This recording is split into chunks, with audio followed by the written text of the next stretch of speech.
Happy heresies and welcome to the desert of the real. My name is Miguel Connor and I am your Pompatus of Gnosis, that Ubix spray to take away that smell of colitas rising up through the air of a world gone mad. And yes, this is a special presentation, as you probably know. It's a piece of content that I have wanted to put out for a while, but, in the game of Saturn and the shenanigans of the Archons, it just hasn't happened until now. But it is spring, so it is the time of the goddess of Persephone and her friends to rise up. And this goddess in this presentation is the Gnostic Thunder Perfect Mind. I have contended before that Noria in the Gnostic text is the most unique heroine in all of comparative religion. Now I contend that Thunder is the most unique goddess in all of religion. But let me know your thoughts. I gave this presentation at the Finding Hermes group a while ago, and now it's for thee. I think you will find her very interesting, especially beyond classical Gnosticism and her powerful message, how she has manifested throughout history, including secretly in the works of John Dee, in Thelema, and even in the imagination of Ridley Scott. As always, non-subs will get the full presentation, whether you're on audio or video, but for all subs, you're going to get some cool bonuses. One of them is the Q&A that we did afterwards, which is very engaging. The other will be an interview I did with academic Hal Taussig. He wrote the book Thunder, and Celine Lilly is one of the authors of the book too. It is a scholarly book, so it's very expensive, even if his book on Thunder is probably the definitive source for this topic, for the goddess. But don't worry, our interview really covers everything. As a further bonus, I will have a clip with the Bible geek Robert Price, where he also discusses his ideas on Thunder. And lastly, a clip with John Turner on his ideas on Thunder. Blessed be his memory, and without a doubt, John was and will always be probably the main source and expert when it comes to any Gnostic thought. For all ya subs, this is like a mini course on Thunder, and it will bring a lot of insights on the divine feminine in Gnosticism. It will truly expand your historical and intellectual capabilities or knowledge, if you would. And as you will see in the presentation, it can also really help your spiritual life as I provide exercises on how you can incorporate Thunder and the Gnostic goddess into your own praxis. As always, please support this heresy if you can. This presentation is found in the virtual Alexandria Academy, but I also have about 30 other presentations or courses, if you would, on all things Gnostics, from Gnostic texts, figures, sects, and how Gnosticism has manifested throughout history. It's a place to be, indeed. Or you can join the Finding Hermes group, where we meet twice a month, one for a very engaging Q&A, and the other for a presentation on Gnostic spirituality, practice, or just, intricate history, if you would. Usually done by me or sometimes by another guest. You can also, if you want to support, you can provide a one-time donation, or you can support at my Amazon wishlist, or even buy the Gnostic Tarot. Many ways to keep the lights of the pleroma here at Aeon Byte. Let's get on to my presentation, and I hope you truly hear the voice of Thunder when we are done. Thanks. All right. Welcome, everybody, officially to the Finding Hermes presentation, the Gnostic praxis, ritual, and healing part of our monthly meetings, our bi-monthly meetings. Thanks, everybody, for showing up. And I'm very excited about tonight because this is one of my favorite texts. And I think it's one of the most important texts out there, and that is Thunder Perfect Mind. I would say that this mysterious text, and certainly this enigmatic female protagonist, giving us this beautiful and tragic and ethereal prose, is has really resonated. Some scholars have said that this is the most beautiful poem, not just, well, the most beautiful, one of the most beautiful poem in the last 2,000 or 3,000 years. And it is, we can say, it is a very old poem. Somebody who agrees with this is Willis Barnstone, who's the great translator, and along with Marvin Meyer is the mind, are the two forces behind the Gnostic Bible. So this is an important text, and we're going to find out about its history, its impact, and how it can even help you with your own spirituality, as it undoubtedly helped the ancient Gnostics with their spirituality.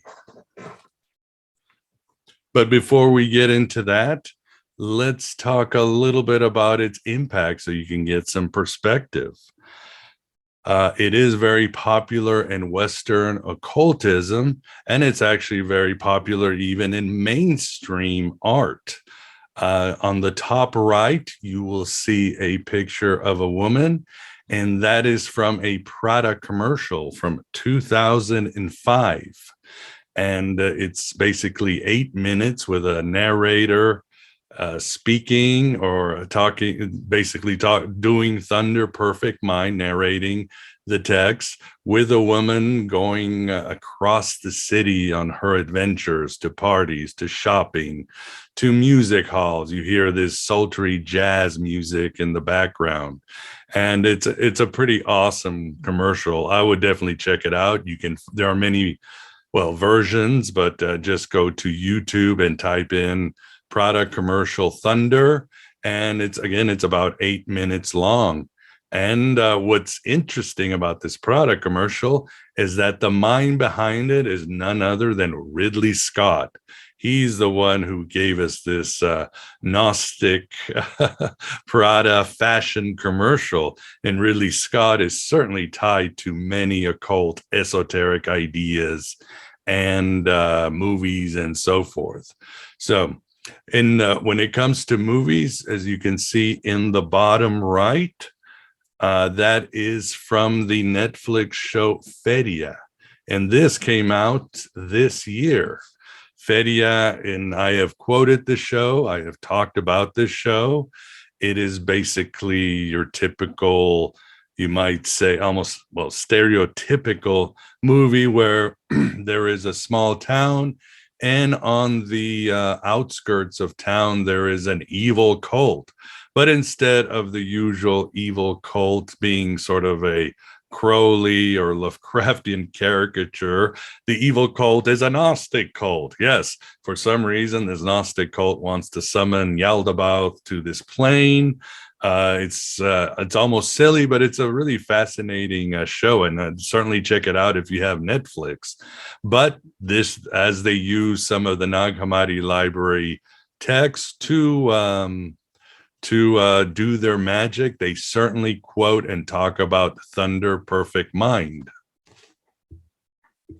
When it comes to literature, you find Thunder the Perfect Mind in Umberto Eco's Foucault's Pendulum. Foucault's Pendulum, I would call it the thinking man, Dan Brown, Da Vinci Code. It is exploration and speculation on conspiracy theories and alternative history, and it has everything that the Da Vinci Code has and much more, but very highbrow, very philosophical, and very experimental. And there is one chapter where Umberto Eco quotes Thunder Perfect Mind and even discusses the text.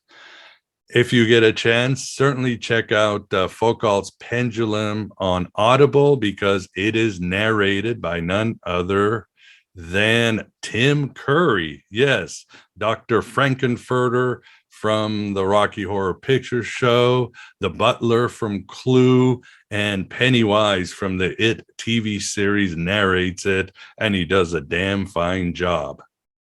Continuing in literature, we find Thunder Perfect Mind in Toni Morrison's Jazz. She also quotes Thunder Perfect Mind and dedicates some of her chapters to this text. Toni Morrison, I feel, writes some of the best prose in history. I would put her prose up there with Ernest Hemingway and other great writers. She's just simply amazing. Now you can find Thunder Perfect Mind. Other bands have, oh, speaking of music, I just skipped the music. Yes, you can find Thunder Perfect Mind in a lot of bands, from heavy metal to pop, but probably the most famous one is Current 93, who is really the artist David Tibet. And he has an album, or the band Who Is He has an album entitled Thunder Perfect Mind. Came out also probably around 2005 or so. And David is certainly influenced by Thelema and other occultism, but he is heavily influenced by Gnosticism and other Christian mysticism. But again, there are other places where you find Thunder Perfect Mind, but I thought I'd give you a nice snapshot of how she is appearing in our popular culture today, even as she's very popular with occultists today. Now, even before we get into the text,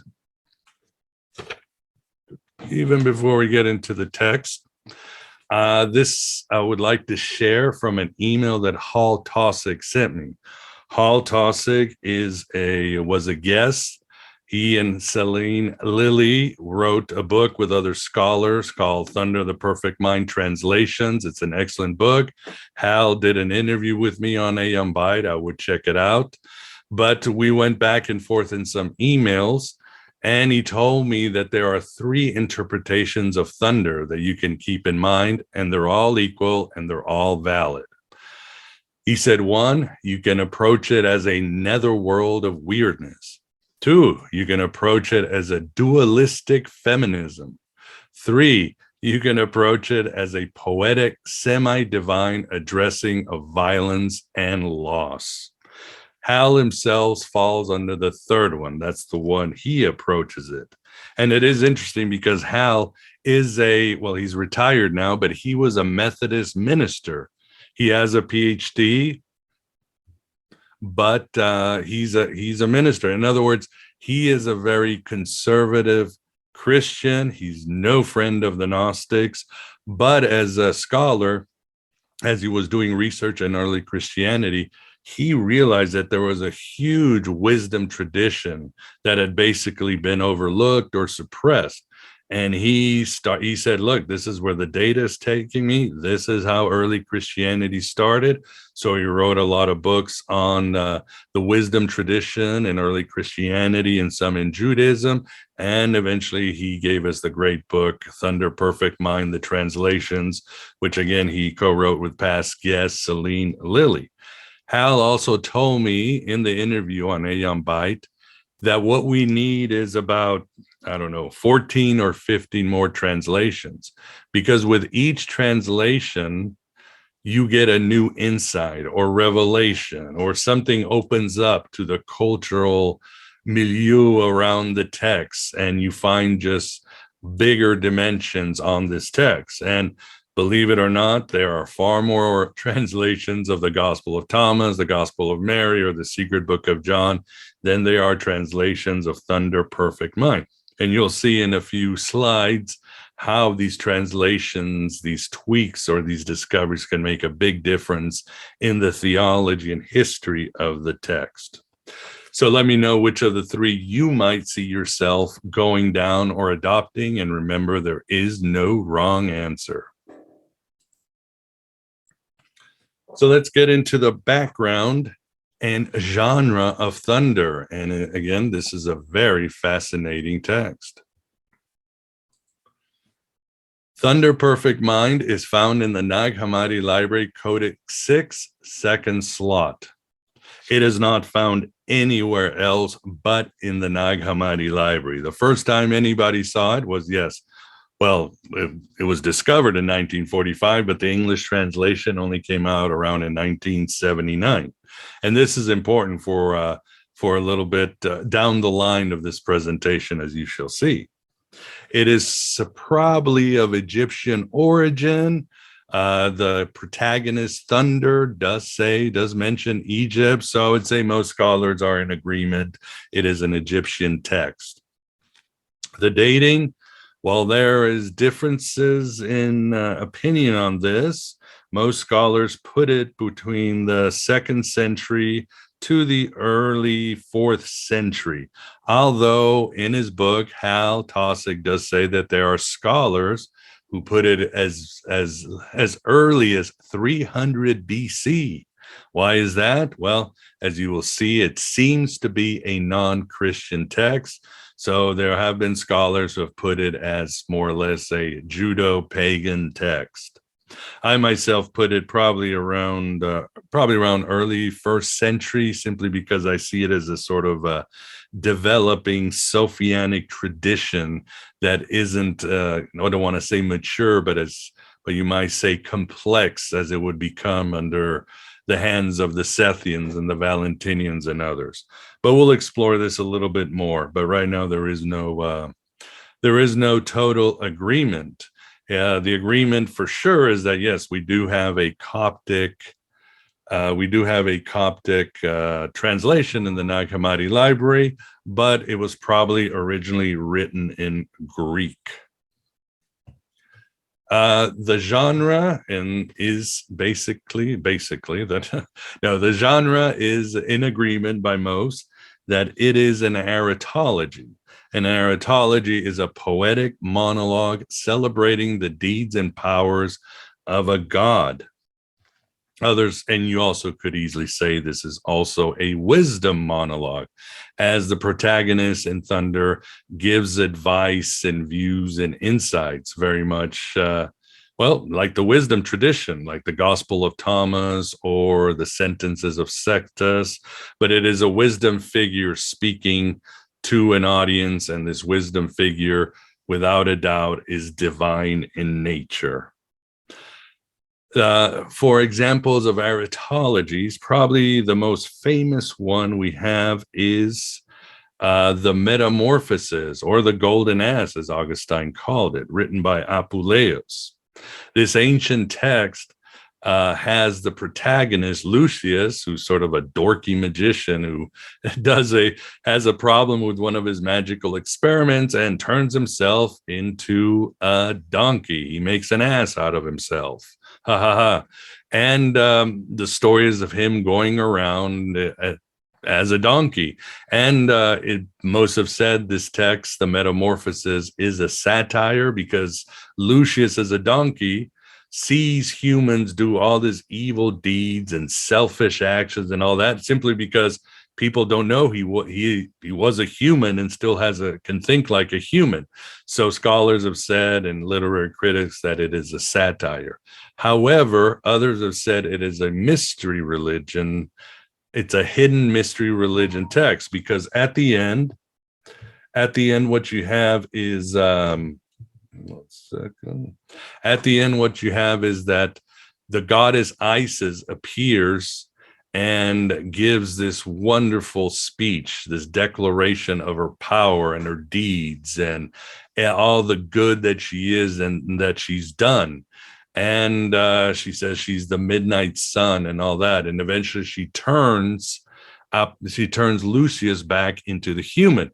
But some have said that Apuleius was actually hiding mystery prayers and rituals in this text, because in those days, remember, if you gave away anything about the mysteries, you would get killed, both legally and by somebody. You just didn't give away the mystery religions. And the Metamorphoses might be a coded message about the mysteries of Isis. But in any event, it is an aretology. Now, Isis, the other famous aretology of Isis that I wanted to show as an example, and that is the Sime aretology. And this text is probably from the 1st century. It was found in Turkey. And again, it is Isis basically saying that she is awesome, basically. Not even basically, for truth. Let me read it for you. Here she says, I am Isis, absolute leader of every land. I establish laws for human beings. I separated earth from heaven. I revealed the path of the stars. I coordinated the path of sun and moon. I made justice strong. I brought together wife and husband. I am master of thunder. I defeat fate. Fate obeys me. And even there, and as you notice, she does mention the word thunder. So there is a connection with thunder, perfect mind. There's another part I was reading today where she says, I am the queen of the thunderbolt. And she's very much also connecting her to the sort of Gnostic goddess. She talks about defeating fate, how fate obeys her, because obviously the Gnostics, one of their big obsessions was the destruction of fate and the mastery of all the planets and the stars. So you see, this is Isis already in the 1st century. She has long left her role as sort of this fertility Egyptian goddess. And in the Greco-Roman time, she is a creatrix, supreme mother like Sabel, and really almost a supreme goddess, as you can see. And this aretology is actually the aretologies of Isis are pretty similar to that of thunder. So why don't we take a look at some of the text of thunder? This is the beginning, and I shall read it to you so you can get a sense of it. I was sent forth from the power, and I have come to those who reflect upon me, and I have been found among those who seek after me. Look upon me, you who reflect upon me, and you hear me. You who are waiting for me, take me to yourselves, and do not banish me from your sight, and do not make your voice hate me, nor your hearing.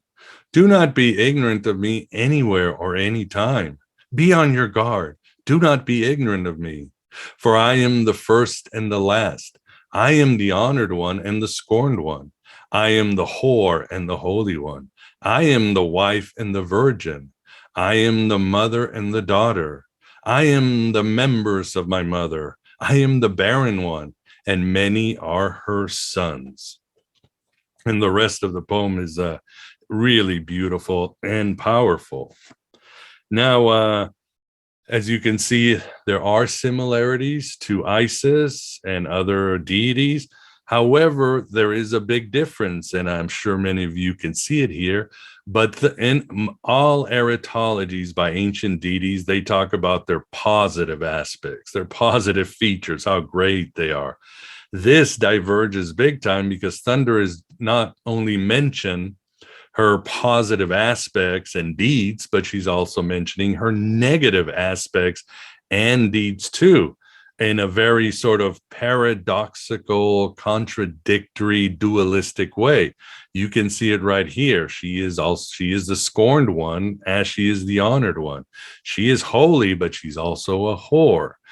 She is the barren one, and so forth. And here she's saying, don't scorn me, don't leave me, and so forth. If you look at the rest of the text, there are scenes where she is being really brutalized by the world, abandoned by the world, just like there are many scenes where she is really on top of the world, if you would. So this is the twist you might have in Thunder, and you may ask why. Well, we're going to get to that very soon. The other thing to mention, I talked about the dating, how somebody said it could be 300 BC because it's non-Christian, and it really doesn't have any Christian features, at least not on the surface. But in a way, it might. I'm going to give some other reasons soon, but if you noticed, the I ams of thunder, especially these rhythmical ones, are kind of similar to Jesus in the Gospel of John, where he's saying, I am this, I am that. At the same time, like thunder, Jesus is brutalized. He is persecuted. Those who follow him, the world will hate him. So you have these parallels. And at the same time, as you'll see, both there is no doubt, as scholars said, that thunder is in control. She is in control and she is victorious. And Jesus, as much as bad things happen to him in the Gospel of John, he is control of the grand narrative. He knows exactly what's going to happen and exactly who he is and exactly where things are going. So that's interesting similarities with Jesus in the Gospel of John and thunder perfect mind. Now, who could be the group or sect behind thunder? Well, there are two camps right now. The first one, you would have, yes, Hal Tosick and Dr. David Litwa. And that one says that is basically your boilerplate general cult of wisdom. It is a Christian wisdom or Judo-Christian work that is addressing Simonians, Valentinians, Sethians, and really any early Christians that see wisdom as central. And as Hal has argued, wisdom was very central to early Christianity, and it simply got overlooked, suppressed. You know the story when it comes to these things. The other theory says that the group behind it is none other than the Sethians. This is suggested by Bentley Leighton. He is the mind, along with David Brackey, behind the Gnostic scriptures, and Birger Pearson, who wrote the great book Ancient Gnosticism and is one of the very translators of the Nag Hammadi library. Birger has been on the show and he's great. But anyway, these two advocate for it to be Sethian. An example is that in one place in Thunder, she says, I am the silence that is incomprehensible, and the reflection, or epinoia, whose remembrance is frequent.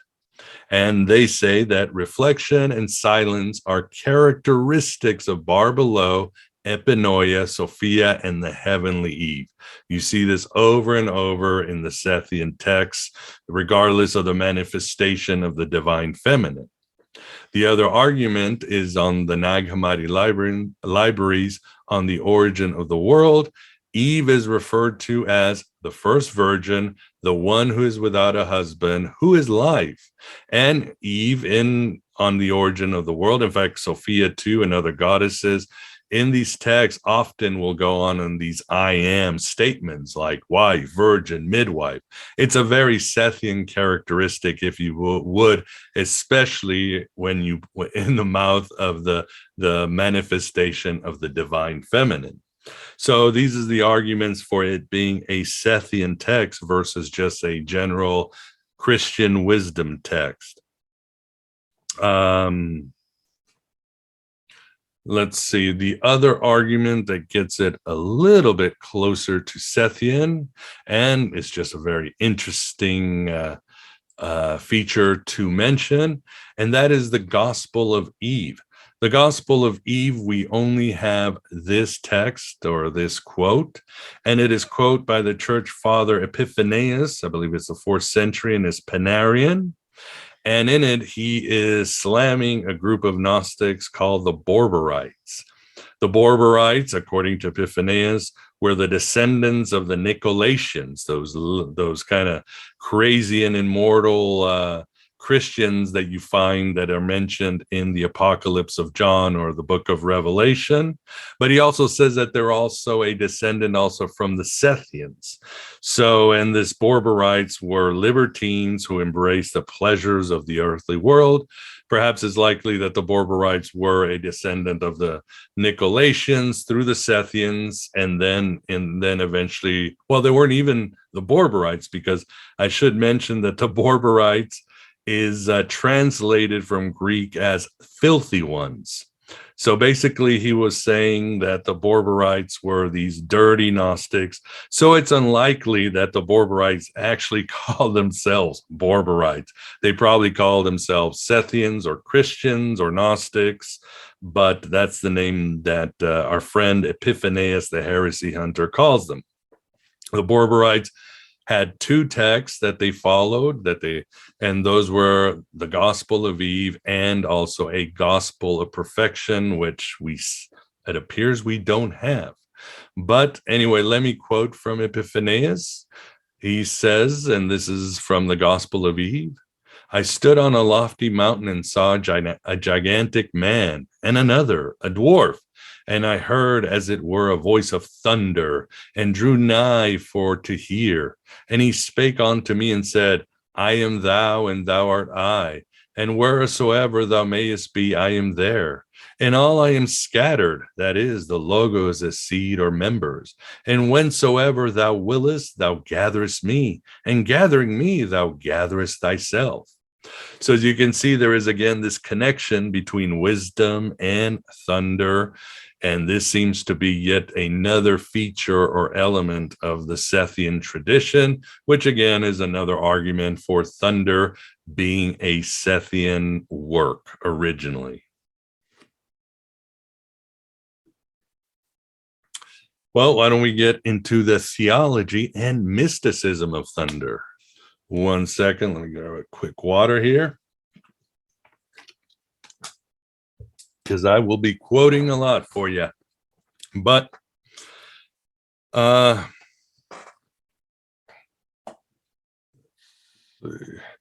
I mentioned that she was different than Isis, and that is because the Gnostics were drawing from, yes, they were drawing from the Hebrew wisdom tradition. And in the Hebrew wisdom tradition, wisdom, well, things don't go very well for wisdom. Wisdom has a lot of problems, even though she is supreme. And let me give you some examples here.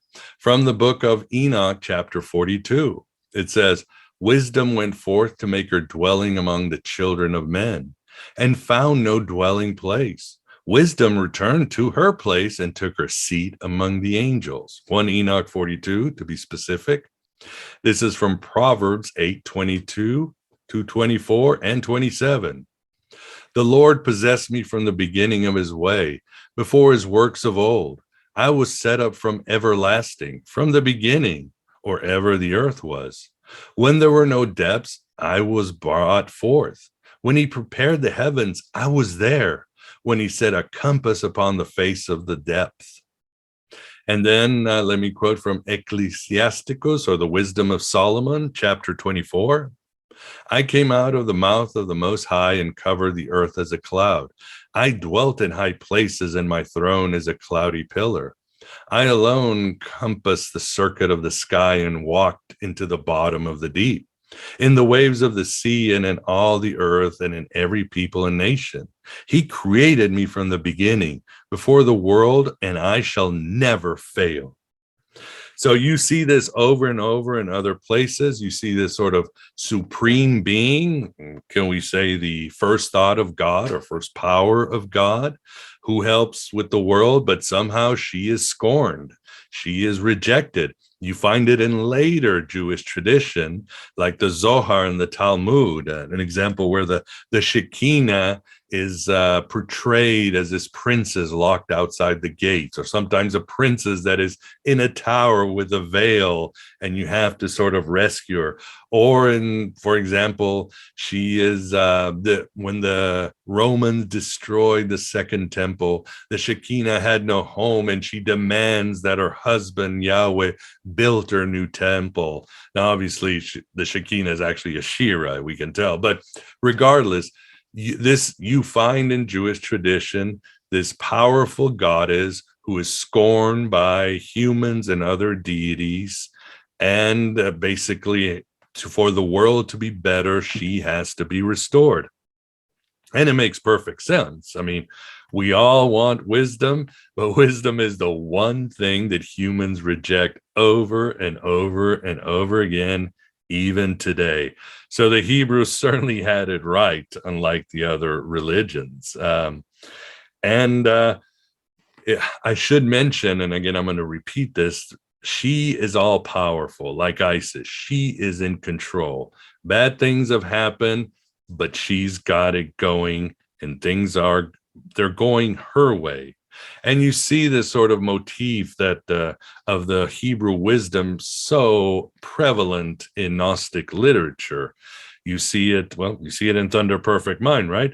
But you see it in the exegesis of the soul, where the soul is portrayed as feminine and she falls into the world and she's grabbed by these angels and raped and beaten.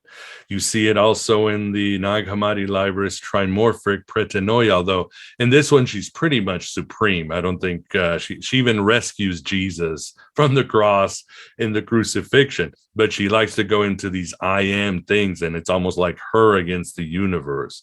You see it obviously in the Simonian myth, where the first thought of God is captured by these greedy angels who want to rule the world. She's cast down into the world and thrown into flesh, and she reincarnates throughout history until God takes the material form of a man in Simon Magus and finds her, Ellen of Tyre. And when they reunite, that's when you have the great hierogamos, the bridal chamber, the full union of all opposite. So this theme you find over and over in Gnosticism, and you find the theme again that wisdom will be victorious. And God, I hope so. God, I hope so, Yahweh Nashira, because we need her more than ever.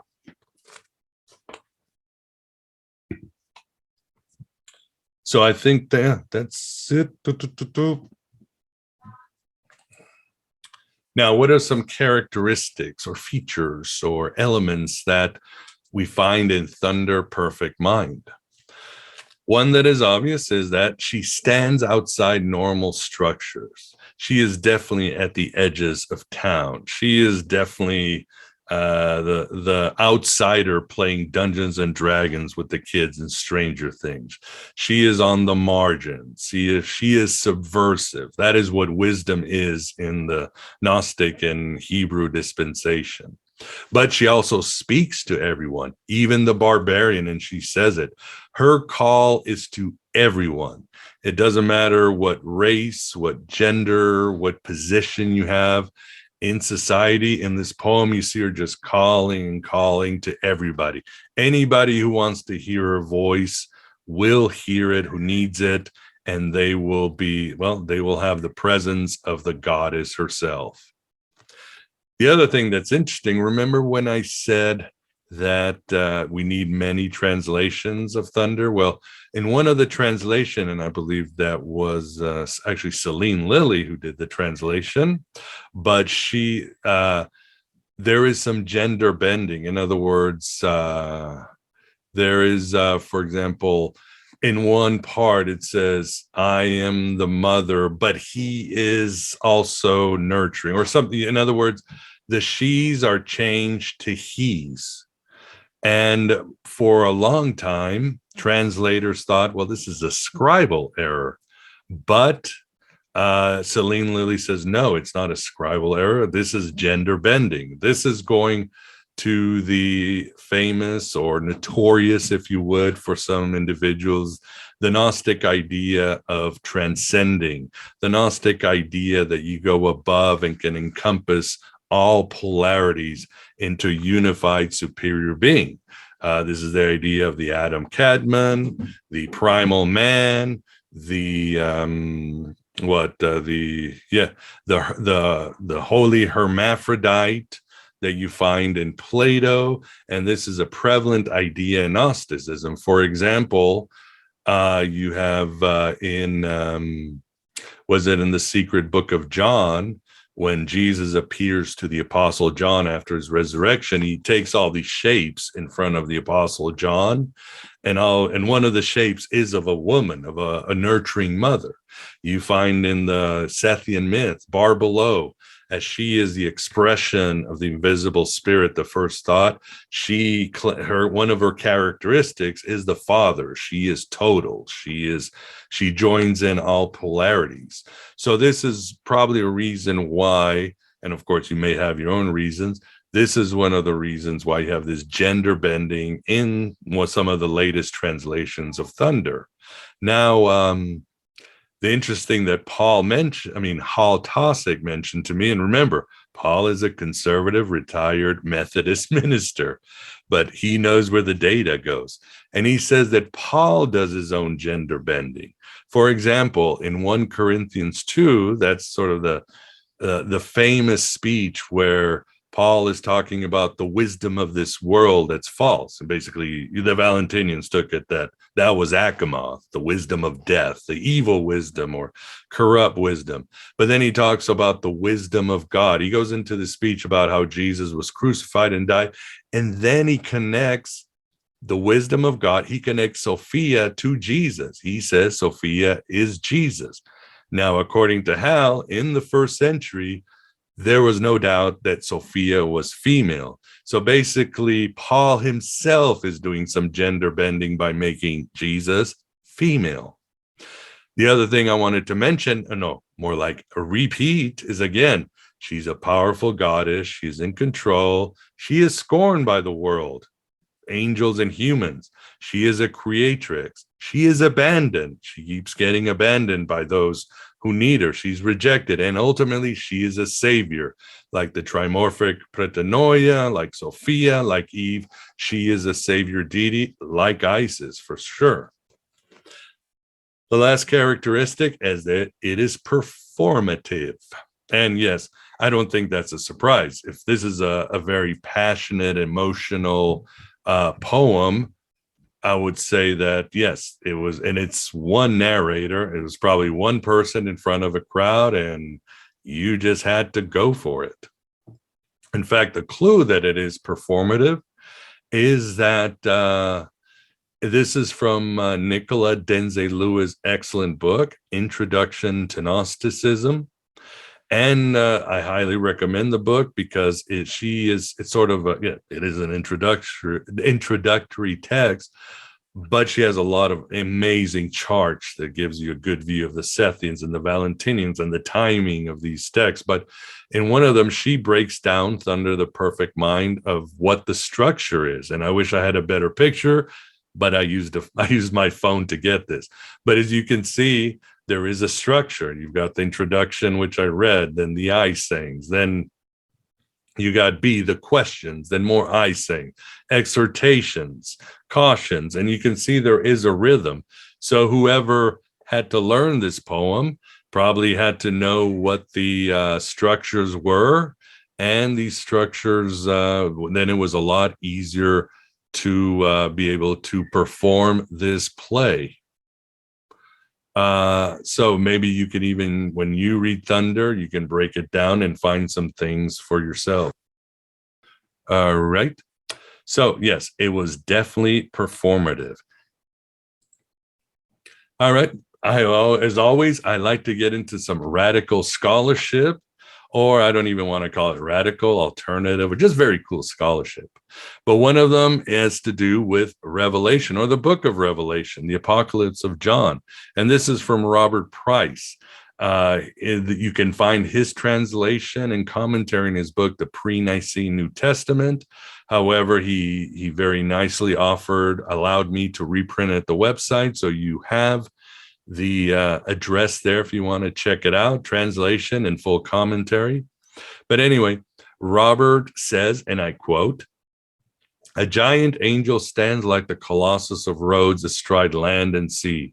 He roars like a lion, and seven thunderous voices answer him with some articulate revelation. As the narrator begins to transcribe it, when he is finished, the angel directs him not to destroy it. Neither had he told him not to write it down in the first place, but to seal it up, just as Daniel 12:9-10 had once been instructed by an angel to seal up his prophecy till the generation for whose sake it was written should appear. It would not make sense to anyone till then, and then only to the wise. In light of this, we must assume that there was some sort of apocalypse of the seven thunders in circulation, and that the writer of Revelation was concerned that readers, especially the Nicolaitans, were drawing dangerous inferences from it, a la 2 Peter 3. Thus, he wants to shut the book and withdraw it from circulation. That book was Thunder Perfect Mind. So Bob is basically, we're going to the Nicolaitans again, and Bob is saying that, yes, this book that needed to be sealed up of Thunder was Thunder the Perfect Mind. And remember, a little earlier, I did say that the Borborites, the descendants of the Nicolaitans and the Sethians, they used the Gospel of Eve as well as the Gospel of Perfection. Bob thinks that the Gospel of Perfection was, yes, Thunder Perfect Mind. So this is a fascinating theory or hypothesis. The other one, which is just as fascinating, is that, yes, it was written by a woman.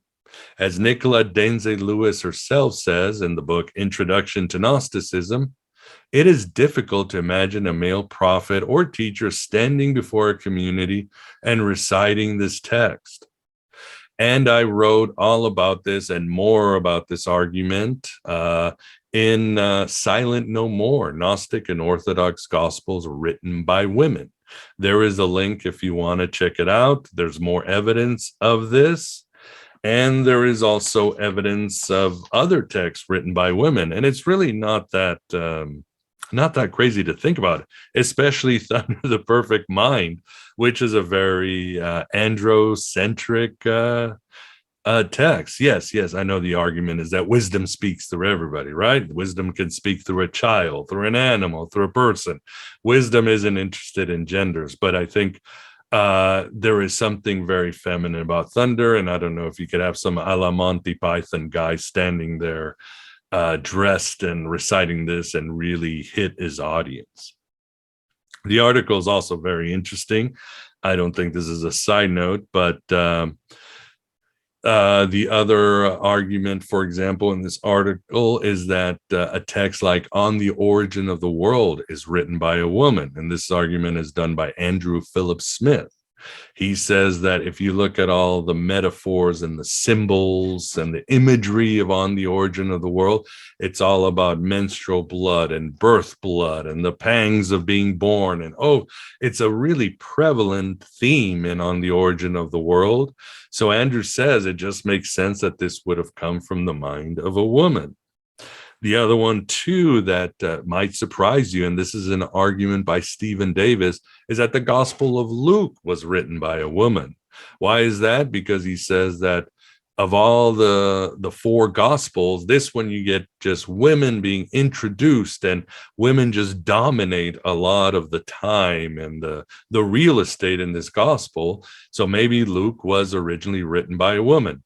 Robert Price disagrees because he says, yes, we have a lot of women in the Gospel of Luke, but there are always bad things happen to them, or they're marginalized, or they're made look like fools.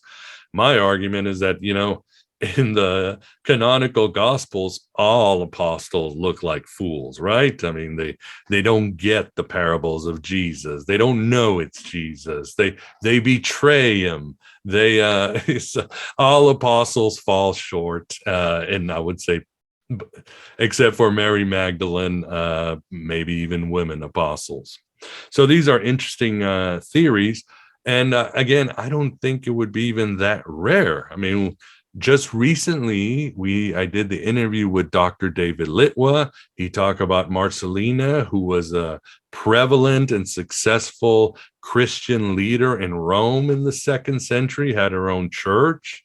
We have talked about, obviously, movements and gospels written on Mary Magdalene. Salome makes it in a lot of these gospels. And as you know, or as I have mentioned, the Mandaeans claim that they were founded by a woman named Mary. Same with the Nassenes. They said they were founded by a woman named Mary, who was a disciple of James the Just. As Joanna herself has mentioned, we have Mary the Jew, who is perhaps one of the foundational figures of alchemy. So she definitely had to write stuff, math and other things. So even Paul, what does Paul say? He says that women must prophesy in church. So he's saying that if the spirit reaches a woman, she should be able to express the voice of God and the voice of the angels. So the idea of a woman writing a gospel or performing a gospel, in Gnostic circles, it would not be rare. In fact, if I was a betting man, I would say that certainly a lot of women probably wrote some of these works in ancient times, no doubt about it. All right, the other interesting theory or hypothesis, this comes from Jason Louv and his great book, Empire of Angels. And this is not only his idea, others have mentioned this, and we are traveling forward in time, many centuries to the 16th century, to the year 1587 with Edward Kelly and John Dee, famous for using this Aztec black mirror to scry and talk to angelic forces from above. But there is one instance where they were having trouble contacting angels, and this angel had this strange idea that they should do some wife swapping, and the two fools obeyed, and yes, they did some wife swapping. And after that incident, this being called the Daughter of Fortitude appeared to them. This being was described as, quote, like beaten gold. She hath on her forehead a cross crystal line. Her neck and breasts are bare unto under her dugs. She had a girdle of beaten gold slack buckled unto her, with a pendant of gold down to the ground. And this Daughter of Fortitude starts giving these exhortations, these declarations, and they are eerily similar to Thunder Perfect Mind. Here's just one example. The Daughter of Fortitude says, I am a harlot for such as ravish me, and a virgin with such as know me not. And then Thunder says in Thunder Perfect Mind, I am the whore and the holy one. I am the wife and the virgin. And you've over and over, you find these similarities. And again, remember I said that Thunder Perfect Mind is only found in the Nag Hammadi library. No church father, no theologian has ever mentioned it throughout history until it was discovered in the Nag Hammadi library in 1945. So there is no way that John Dee and Edward Kelly would have known about it. John Dee was a scholar with a large library. I'm sure, let's say he'd gotten a hold of a copy, he would have told the world, he would have told Queen Elizabeth about such a momentous discovery. So this is a fascinating theory. Now we go to the Mandaeans, and here it also gets very interesting too. In Mandaean lore, there is this passage from Book 6 from the Book of Dinanuk of the Right Ginza. And Dinanuk is this god who looks like a book with the head of a human, and he's always reading himself. He's the great representation of the logos of knowledge, the Akashic records. He is just live, living knowledge. But in one part, the goddess Ruha appears to Dinanuk. Now, Ruha is the Mandaean, well, it's Hebrew for spirit, but she is obviously associated with Sophia and the Holy Spirit. However, the Mandaeans did the Gnostic turn, which they turned Ruha into a demon. That's why I have this picture. The Mandaeans had no patience for Sophia waiting around, so they made her the bad guy in her stories. They did the same with Jesus, saying he was a false prophet, and made John the Baptist as the primary good guy of those days. But anyway, Ruha appears to Dinanuk and says, I am the life that was from time immemorial. I am the Kusta that was before in the beginning. I am the radiance. I am the light. I am the death. I am the life. I am the darkness. I am the light. I am the error. I am the truth. I am the destruction. I am the construction. I am the blow. I am the healing. I am the exalted man who is older and was there earlier than the builder of heaven and earth. I have no comrade among kings, and there is no other crown in my kingdom. There is not a single person who could give me a notice in the misty clouds of darkness. So there's not only the gender bending, but is these paradoxical, contradictory declarations of who she is. And it should be mentioned, Ruha is victorious and all powerful. In the Mandaean scriptures, she ain't going anywhere. She is part of the cosmic order, and she's going to rule hell from now until the end. So interesting. And again, I don't know if the Mandaeans might have had some connection to the Sethians, but very interesting. The Mandaeans would say this is from the 1st century. Most scholars put it in early medieval times, I believe. But again, there is debate. Now, a few quotes I think will give you really good perspective and context of thunder to really understand her and let her soak into you. And this one is from, yes, Hall Tassig and Celine Lilly from their book, The Thunder Perfect Mind, a new translation and introduction. Let me quote it for you. It goes, "Thunder is full of humor, exaggeration, and subversion. It constantly disorients and reorients its audience. It sets up expectation and then turns them, so that moving through its image feels like a walk through the house of mirrors. Indeed, in the unpredictable spaces of both thunder and a house of mirrors, sections of the self are warped and multiplied, recast and denaturalized with fantastical effects. To be sure, performing thunder means carrying out a set of strategic destructions. It means being at a loss for who you are and where you belong.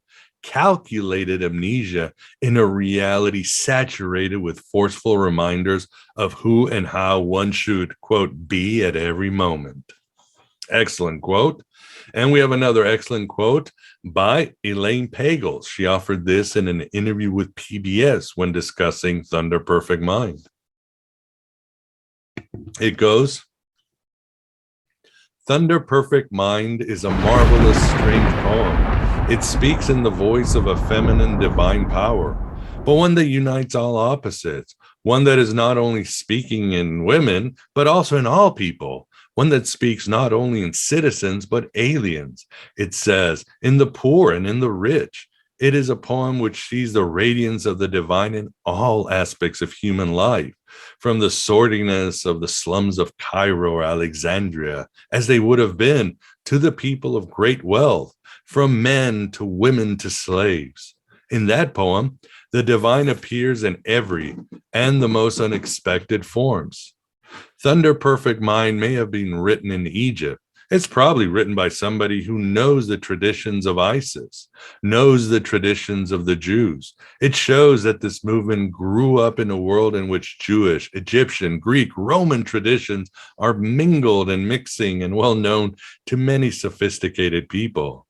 All you had to do is travel around a city like Karnak, and you saw these images and these various religions and these various cultures mixing."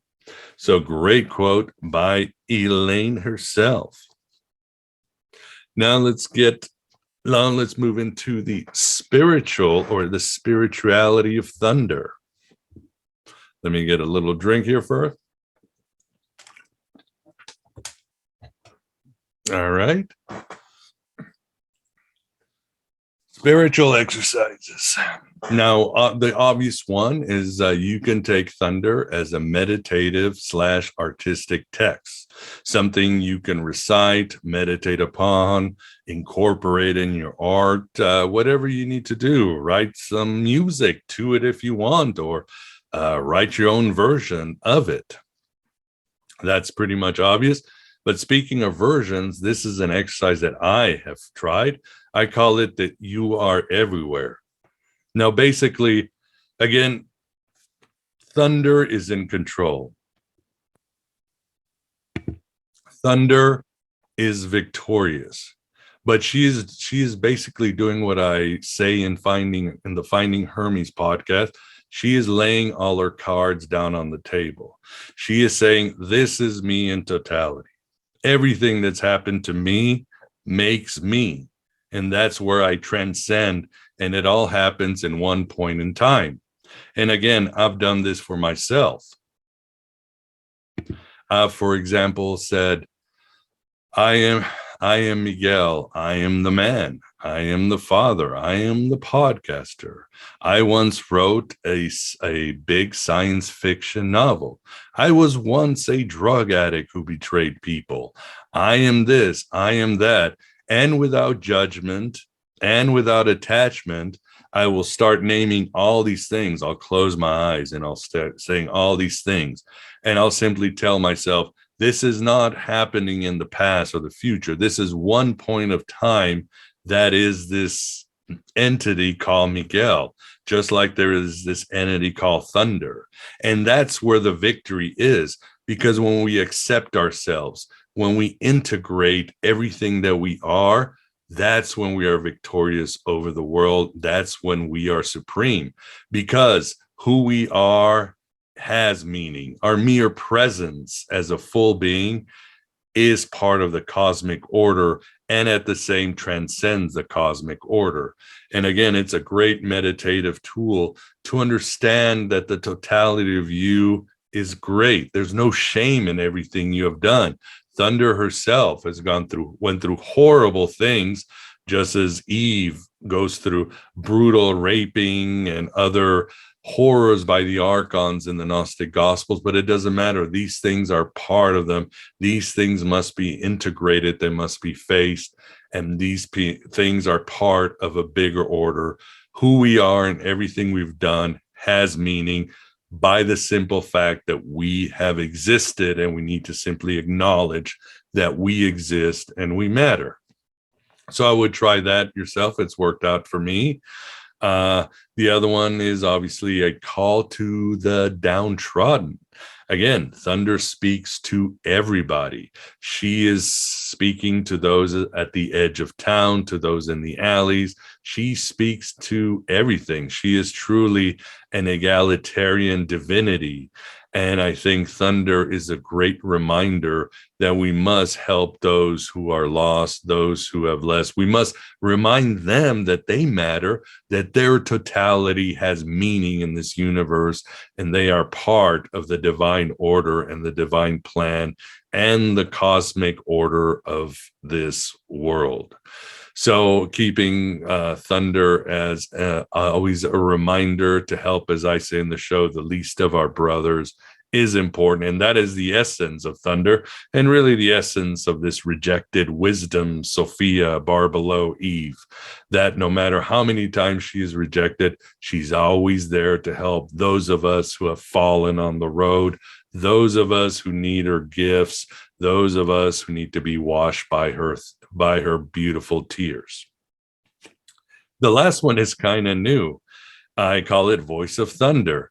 Now, this was happening early July. I was actually doing research on this presentation, and suddenly there was a lot of storms. It was July 4th weekend, and in northern Illinois, it is rare that it rains. But as I was working on this presentation, storm after storm kept coming. And I'm sitting there in my own head writing stuff, and I said, oh my God, there is thunder outside. Wow. So, and then I thought, you know what? Whenever there's thunder, all of nature listens. Every person, animal, and insect listens to thunder because they know that change is coming. They know that the natural order, which thunder sits outside, is going to change, maybe for the good, nicer weather, there'll be water for the crops, but it could be for the worse. There could be powerful storms, and the trees are uprooted and entire ecosystems are destroyed. But regardless, when thunder talks, everybody listens. So what I did is I went outside. Well, I stood in the porch, underneath the porch.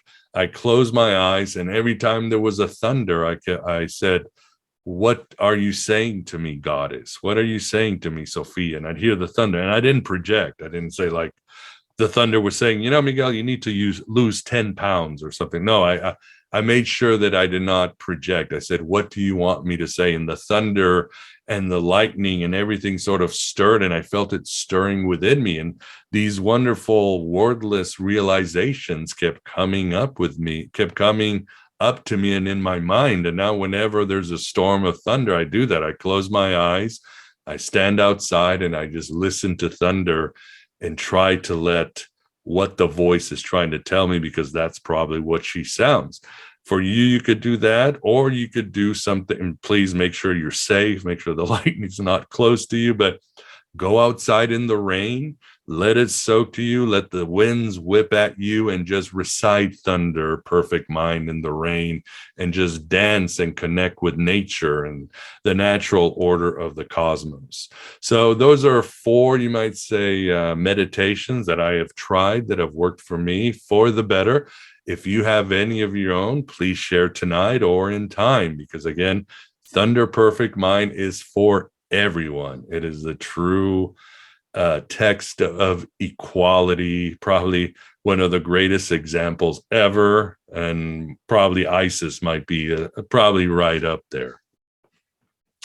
So as we're getting to the end, sources, yes, I highly recommend Hal Tosick with Celine Lilly and other great scholars, Nicola Denze Lewis and her work on Introduction to Gnosticism, and Birger Pearson, his book Ancient Gnosticism, has a great section on, yes, Thunder Perfect Mind. Dr. David Litt was good, and there are others that I probably meant. Robert Price, of course. Again, you have the links to these articles. So why don't we get into some questions? And I'm sure the question you're asking right now is, who is that? Well, that's Alanis Morissette from her video, You Oughta Know. And I'm going to tell you that might be the perfect example. And why is that? Because